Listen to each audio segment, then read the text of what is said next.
So in this lecture series, we're going to examine some of the drugs that can be used for the treatment of migraine. Learning objectives, drug list. And so basically we're looking at 3 or 4 main drug groups, the triptans, the ergot alkaloids, over-the-counter pain relievers, and muscle relaxers.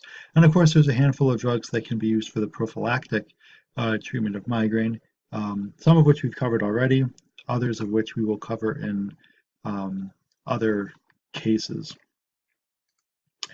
And this is a nice summary chart from UpToDate. And actually, I think you've seen this chart, or you will see this chart, if you review some of the pathophysiology material. And so just understand that there's different types of headaches, of course. There's migraine headaches, tension headaches, and cluster headaches. And there's some unique components to these different headaches. And this summary chart is a nice way to kind of differentiate them based on their duration, their symptoms, the characteristics, and so forth.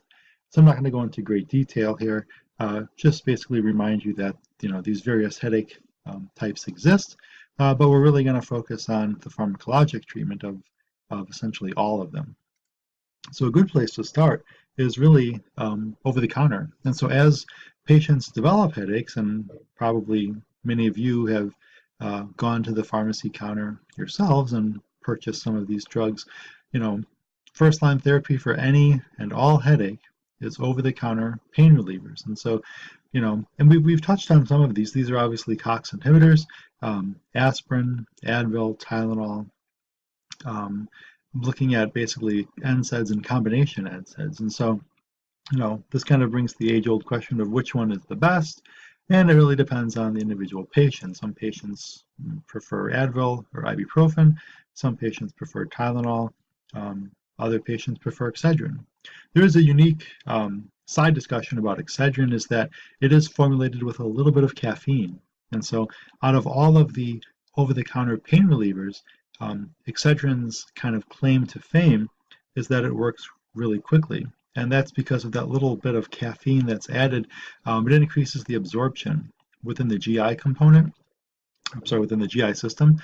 And so whatever drug is co-administered with that, you get kind of a faster absorption because it kind of propels the stomach contents forward. So NSAIDs are kind of the first line kind of to-go therapy for any and all headache. Aspirin and ibuprofen have a much more higher affinity to COX-1, of course, than COX-2. Acetaminophen, remember we said, is not an NSAID, but it does inhibit both COX enzymes. These drugs are very safe. They're given OTC. They've got a very wide therapeutic index. And it seems that the best efficacy of these drugs is when taken early. And so if you know people that get persistent headaches, I'm one of them. If you can take these drugs before the headache occurs, you have a much shorter duration of the headache. And so I have a weird kind of unique migraine that's brought on about by changes in weather. So as the barometer falls, when a storm front moves in, I can feel the migraine coming. And so I just have to kind of watch the Weather Channel here. And I do watch it religiously. And I know when these storm fronts are coming in, and I know I need to kind of start preloading with some NSAIDs. And I already talked about the pharmacokinetic advantage of combining some of these drugs with caffeine. And I may as well spill the beans. If you want to take a drug and you want to get it administered really quickly, and if it's an orally administered drug, you can take it with a little bit of coffee. I have done that to speed up the absorption process of some of these over-the-counter NSAIDs if I'm not taking Excedrin specifically. Excedrin, the brand name Excedrin, is formulated with aspirin, ASA is aspirin, acetaminophen, and a little bit of caffeine. Okay. And so I really like this summary chart because we've been talking about NSAIDs for some time now, and they've got different uses and different efficacies. And what I really like about this chart is that it kind of puts everything into perspective. So aspirin, is a really good moderator of pain. Of course, it'll reduce fever, it'll reduce inflammation, it'll reduce itching. Acetaminophen, of course, we said is not an NSAID, so there's no anti-inflammatory component. It's missing here, but it's a good fever reducer, okay, and it's also a good pain reliever.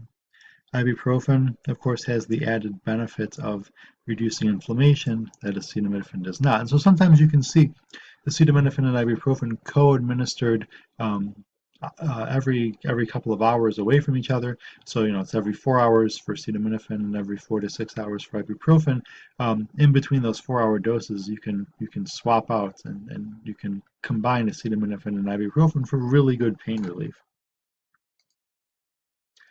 And then just to summarize, I know we've talked about COX-1 and COX-2 enzymes. What I've done here is I just kind of reminded you of some of the more commonly encountered side effects, as well as things that are associated with these drugs. So of course, with the COX-1 specific inhibitors, we're looking at the side effects of ulceration and GI mucosal upset, and we're using them for the patients that have history of STEMI and stroke.